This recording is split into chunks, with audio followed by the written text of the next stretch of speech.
মুখ্যমন্ত্ৰীয়ে কৈছে যে কংগ্ৰেছৰ যিটো সংস্কৃতি, কংগ্ৰেছৰ যিটো কালচাৰ, কংগ্ৰেছৰ যিটো আচৰণ, সেই আচৰণে ৰাজীৱ ভৱনত হিন্দু মানুহ থকাটো অসম্ভৱ কৰি তুলিছে। মানে কংগ্ৰেছে নিজেই বিচাৰিছে। আজি চাওক, ভূপেন বৰাই সভাপতিৰ দায়িত্ব লৈ এটা ডাঙৰ কাম কৰিছিল। তেওঁ কংগ্ৰেছক UDFৰ বুকুচাৰ পৰা নমাই আনিছিল, আৰু সেইটোৱে ভূপেন বৰাৰ কাৰণে কাল হ'ল যে তুমি মিয়াৰ ওচৰৰ পৰা কংগ্ৰেছ পাৰ্টিক কিয় লৈ আহিবা থলুৱাৰ ওচৰলৈ। আৰু সেই ৰোষত পৰিল কংগ্ৰেছৰ নেতৃত্বত। ভূপেন বৰা তাত আটাইতকৈ ডাঙৰ উদাহৰণ। যি ভূপেন বৰাই কংগ্ৰেছৰ তেওঁ নাম কৰে, বৰগীত গায়, খোল বজায়, তাল বজায় ভূপেন বৰাই, সেইটো কংগ্ৰেছৰ নেতৃত্বৰ সহ্য নহল। কংগ্ৰেছৰ নেতৃত্বক লাগে আজান দিয়া মানুহ, কংগ্ৰেছৰ নেতৃত্বক লাগে জিকিৰ পৰা মানুহ, কংগ্ৰেছৰ নেতৃত্বক লাগে আপোনাৰ ৰাতিপুৱা উঠি মছজিদলৈ যোৱা মানুহ। গতিকে ভূপেন বৰাই সেই কামটো কৰা নাছিল। সেইকাৰণে তেওঁ ৰোষত পৰিল কংগ্ৰেছ নেতৃত্বৰ। সেইকাৰণে তেওঁ কংগ্ৰেছৰ পৰা পদত্যাগ কৰিব লগা হ'ল। আচলতে আজিৰ তাৰিখত অটল বিহাৰী বাজপেয়ী ভৱন আৰু ৰাজীৱ ভৱনৰ মাজত থকা আটাইতকৈ ডাঙৰ পাৰ্থক্যটো হ'ল সাংস্কৃতিক পাৰ্থক্য। ৰাজীৱ ভৱনে আৰৱৰ সংস্কৃতিক প্ৰতিনিধিত্ব কৰে। ৰাজীৱ ভৱনত আৰৱৰ সংস্কৃতি মতে কাৰ্য চলে, শৰীয়তৰ মতে কাৰ্য চলে, আৰু অটল বিহাৰী বাজপেয়ী ভৱনত ভাৰতৰ সংবিধান মতে, ভাৰতৰ সনাতন সংস্কৃতি মতে আৰু ভাৰতৰ ব্যৱস্থা মতে কাম কাজ চলে। এই পাৰ্থক্যটোৰ কাৰণে ৰাজীৱ ভৱনত হিন্দু মানুহ, থলুৱা মানুহ, খিলঞ্জীয়া মানুহ তাত আজিৰ তাৰিখত টিকি থাকিব নোৱাৰে। তাৰ লগে লগে ৰাজনৈতিক দলসমূহৰ কাম কাজ নিৰ্বাচন কেন্দ্ৰিক হৈ পৰিছে, আৰু নিৰ্বাচনক কেন্দ্ৰ কৰিয়েই দলসমূহে কাম কাজ কৰিছে। চৰকাৰত থকা দল হিচাপে আমাৰ দায়িত্ব যথেষ্ট, আৰু আমি সেই দায়িত্ব সন্মুখত লৈ বা সেই দায়িত্ব শিৰত লৈ দলৰ কাম কাজ আমি আগবঢ়াই আছো। এফালে চৰকাৰ, আনফালে জনসাধাৰণ, আনফালে সংগঠনে, সকলোবিলাকক মিলাই ভাৰতীয় জনতা পাৰ্টীয়ে সমগ্ৰ ৰাজ্যখনত এটা শক্তিশালী যিটো সাংগঠনিক ভেটি, সেই সাংগঠনিক ভেটি গঢ়ি তুলিছে। ইতিমধ্যে দলৰ শীৰ্ষ নেতৃত্ব, প্ৰধানমন্ত্ৰী শ্ৰদ্ধাৰ নৰেন্দ্ৰ মোদী ডাঙৰীয়াৰ পৰা আৰম্ভ কৰি দলৰ ৰাষ্ট্ৰীয় সভাপতি নীতিন নবীন, মাননীয় মুখ্যমন্ত্ৰী, দলৰ ৰাজ্যিক সভাপতি, সকলো বুথ সভাপতিলৈকে আমাৰ দলৰ সকলো কাৰ্যকৰ্তা বৰ্তমান সময়ত নিৰ্বাচনৰ কামত ব্যস্ত আছে। যিকোনো প্ৰকাৰে অসমৰ ৰাজনীতিৰ পৰা আমি মিয়া ৰাজনীতিটোক শেষ কৰিব লাগে, মিয়া ৰাজনীতিক উটুৱাই দিব লাগে ব্ৰহ্মপুত্ৰৰ পানীত, আৰু বাংলাদেশলৈ পঠিয়াই দিব লাগে। সেই সংকল্প লৈয়ে আমি আমাৰ দলৰ কাৰ্যকৰ্তা 65 লাখতকৈ অধিক কাৰ্যকৰ্তা বৰ্তমান অসমৰ ৰাইজৰ লগত কৰ্মৰত আছে।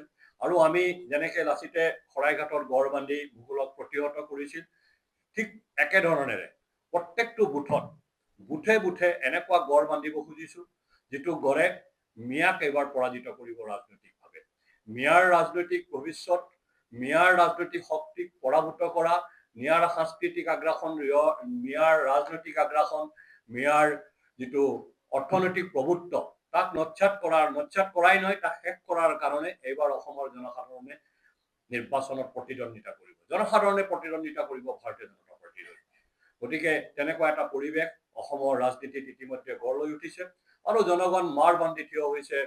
মানে লাচিতে যেনেকৈ হেংদাং লৈ শৰাইঘাটত নামিছিল, ঠিক তেনেকৈ কঁকালত টঙালি বান্ধি অসমৰ প্ৰত্যেকটো বুথত শ কাৰ্যকৰ্তা ভাৰতীয় জনতা পাৰ্টীৰ সাজু হৈছে এপ্ৰিল মাহত অনুষ্ঠিত হ'বলগীয়া বা মাৰ্চৰ শেষত অনুষ্ঠিত হ'বলগীয়া বিধানসভা নিৰ্বাচনৰ কাৰণে। আৰু সন্মুখৰ পৰা মাননীয় মুখ্যমন্ত্ৰী আৰু ৰাজ্যিক সভাপতিয়ে আমাৰ দলৰ লাখ লাখ কাৰ্যকৰ্তাক নেতৃত্ব দিছে। বৰ্তমান সময়ত অসমৰ ৰাজনীতিত স্পষ্ট হৈ পৰিছে, এফালে ভাৰতীয় জনতা পাৰ্টীৰ নেতৃত্বত থলুৱা খিলঞ্জীয়া ভূমিপুত্ৰৰ একত্ৰিত শক্তি, আৰু আনফালে কংগ্ৰেছৰ নেতৃত্বত মিয়াৰ শক্তি, পাকিস্তানী শক্তি একত্ৰিত হৈছে। গতিকে 65% বনাম 35%ৰ এই যুঁজ এইবাৰ সঁচাকৈ ভাল হ'ব। আৰু এই যুঁজত 17 বাৰ মোগলক পৰাজিত কৰাৰ দৰে আকৌ এবাৰ আমি মোগল বাহিনীক পৰাজিত কৰিবৰ কাৰণে সষ্টম হৈছো, সাজু হৈছো, আৰু সেয়া নিশ্চিত বিজয় আমি এতিয়াই ঘোষণা কৰিব পৰা অৱস্থাত আছো। চৰকাৰে বিগত সময়ছোৱাত মই এতিয়ালৈকে যিখিনি কথা ক'লো সেয়া আছিল সাংস্কৃতিক ৰাজনৈতিক দায়িত্ব। সেই দায়িত্ব আমাৰ দলে ইতিমধ্যে পালন কৰিছে, দলৰ চৰকাৰে পালন কৰিছে, আৰু অনাগত দিনতো আমি সেইটো পালন কৰিম। কিয়নো মুখ্যমন্ত্ৰীয়ে কৈছে 1.5 লাখ বিঘা ভূমি ইতিমধ্যে আমি বেদখলকাৰীৰ পৰা মুক্ত কৰিছো, আৰু আন 5 লাখ বিঘা ভূমি বেদখলকাৰীৰ কবলত আছে তাক মুক্ত কৰিব লাগিব আৰু সেয়া অহা 5 বছৰত সম্ভৱ হৈ উঠিব।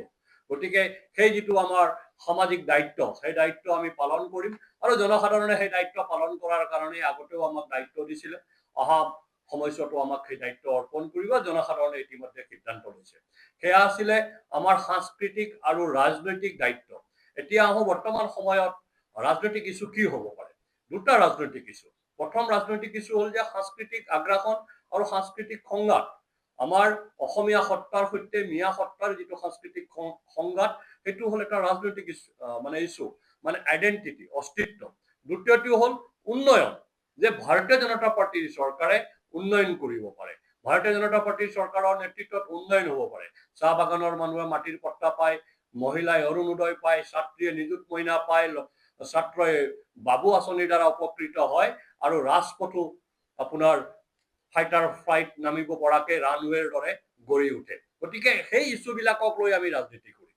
আমাৰ ৰাজনীতিৰ ইছ্যু স্পষ্ট। প্ৰথম ইছ্যু হ'ল আমাৰ উন্নয়ন, দ্বিতীয় ইছ্যু হ'ল সাংস্কৃতিক আগ্ৰাসনক প্ৰতিহত কৰা। যিটো ৰাজনৈতিক, সাংস্কৃতিক আৰু আৰ্থিকভাৱে যিটো মিয়াৰ আগ্ৰাসন পৰিকল্পিতভাৱে চলিছে, সেই মিয়াৰ পৰিকল্পিত আগ্ৰাসনক প্ৰতিহত কৰা আৰু উন্নয়নৰ জৰিয়তে অসমৰ থলুৱা খিলঞ্জীয়া ভূমিপুত্ৰৰ সামাজিক, আৰ্থিক আৰু ৰাজনৈতিক ভৱিষ্যতক সুৰক্ষিত কৰা। এই দুটা মূল তত্ত্ব, এই দুটা মূল বিষয়ক লৈ আমি নিৰ্বাচনী পথাৰত আছো, নিৰ্বাচনী ৰণক্ষেত্ৰত আছো। আমাৰ বিপৰীতে কংগ্ৰেছ দলে ৰাজীৱ ভৱনত ইফতাৰ পাতি, ৰাজীৱ ভৱনত নামাজ পঢ়ি, মাজুলীলৈ গড়ৰ হত্যাকাৰীৰ চৰ্দাৰক প্ৰেৰণ কৰি ৰাজনীতি কৰিব খুজিছে। আমি সেই ৰাজনীতিৰ বিৰোধিতা। আমি কংগ্ৰেছৰ নেতৃত্বক অনুৰোধ জনাম, ফাকুৱা আহি আছে, হোলী উৎসৱ আহি আছে, কংগ্ৰেছৰ যিবিলাক হুছেইন আলী চিকদাৰ উপাধিৰ মানুহ আছে তেওঁলোকে ৰাজীৱ ভৱনত এবাৰ হোলী খেলি দেখুৱাওক। যদি তেওঁলোক সঁচাকৈ অসমৰ ভাষা সংস্কৃতিৰ লগত আছে। জ্যোতিপ্ৰসাদ আগৰৱালাই কৈছিলে আমাৰ সংস্কৃতি কৃষ্ণ সংস্কৃতি বুলি। হোলী উৎসৱ কৃষ্ণ সংস্কৃতিৰ এটা অবিচ্ছেদ্য অংগ। গতিকে কংগ্ৰেছে সেকুলাৰিজিমৰ কথা কয় মাজে সময়। গতিকে কংগ্ৰেছে এইবাৰ হোলী খেলি পেলাই দেখুৱাব আমাক। ৰকিবুল হুছেইনে হোলী খেলিব, জাকিৰ হুছেইন চিকদাৰে হোলী খেলিব, ৱাজেদ আলী চৌধুৰীয়ে হোলী খেলিব, চুৰিয়া পিন্ধি আহিব ৰাজীৱ ভৱনলৈ, জালি টুপি নিপিন্ধে। তেনেকুৱা এটা পৰিৱেশ কংগ্ৰেছে এইবাৰ কৰিব বুলি আমি আশাবাদী। যিহেতু তেওঁলোকে আজিলৈকে আমি গুৰু দুজনাৰ তিথি পতা, দেৱালী উৎসৱ পতা দেখা নাই। তেওঁলোকে ইফতাৰ পাতে, ৰোজা নাৰাখে গৌৰৱ গগৈহঁতে, কিন্তু ইফতাৰ ঠিকেই পাতে। গতিকে সেই সংস্কৃতিটোৰ বিৰুদ্ধে ভাৰতীয় জনতা পাৰ্টীয়ে এক শক্তিশালী, মানে আমাৰ থলুৱা খিলঞ্জীয়া ভূমিপুত্ৰৰ যি সংস্কৃতি, সেয়া বটদ্ৰৱা থানৰ পৰা আৰম্ভ কৰি পাটবাউসী হৈ মানে কামাখ্যা কৰিডৰলৈকে এক শক্তিশালী এক সাংস্কৃতিক জাগৰণৰ জৰিয়তে আমি কংগ্ৰেছৰ সেই মিয়া সংস্কৃতি আৰু মিয়াৰ যিটো আগ্ৰাসন, সেই আগ্ৰাসনক প্ৰতিহত কৰাৰ কাৰণে অসমীয়া সমাজ ব্যৱস্থাক আমি সষ্টম কৰি তুলিছো আৰু সেই সষ্টমতাৰ সন্মুখত কংগ্ৰেছ ধৰাশায়ী হ'ব। মূল কথা হ'ল সেইটো। গতিকে আজি আমি এই সংবাদ মাধ্যম আপোনালোকৰ জৰিয়তে আমি কংগ্ৰেছ দলক এটা কথাই অনুৰোধ জনাইছো, প্ৰত্যাহ্বান নহয়, প্ৰত্যাহ্বান জনাব পৰাকে কংগ্ৰেছৰ আজিৰ তাৰিখত একো নাই। বৰ্তমান সময়ত কংগ্ৰেছে প্ৰত্যাহ্বান ল'বও নোৱাৰে আৰু আমাৰো প্ৰয়োজন নাই কংগ্ৰেছক প্ৰত্যাহ্বান। এইটো অহংকাৰ নহয়, বাস্তৱ। অসমৰ জনসাধাৰণে কংগ্ৰেছক সেই পৰ্যায়লৈ লৈ গৈছে। গতিকে এই বাস্তৱ কথা। কিন্তু আমাৰ এটা অনুৰোধ আছে যে আপোনালোকৰ তাত এতিয়াও গগৈ, শইকীয়া উপাধিৰ মানুহ আছে, নেতা আছে, বৰদলৈ উপাধিৰ মানুহ আছে। গতিকে আপোনালোকে হুছেইন চৌধুৰীহঁতৰ লগত একেলগে হোলী খেলি এবাৰ দেখুৱাওক। সেইটো আমাৰ এটা আহ্বান। সেই আহ্বান তেওঁলোকে গ্ৰহণ কৰক।